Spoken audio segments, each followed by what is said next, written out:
Okay, I'm back again. I'm really happy because I've got this microphone now and I can actually hear things.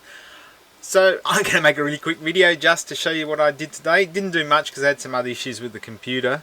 The Windows Defender decides to now delete things without telling you. It just thinks things are dangerous and gets rid of them. I suppose it's for my own good, hey.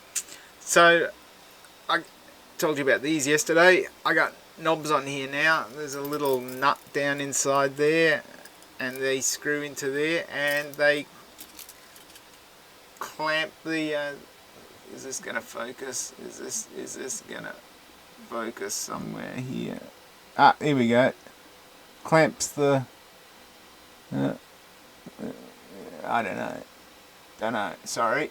Anyway, clamps the keys down and then it'll slide backwards and forwards, and I'm printing the next bit, which is the little scribey bit that'll go in on there, and then I think I can start cutting bits. Well, actually I need like I promised, I've got to make the key blank and give it a go. So yeah, hey, like and subscribe and stay tuned. Everybody tells me I have to keep telling you that, so thanks.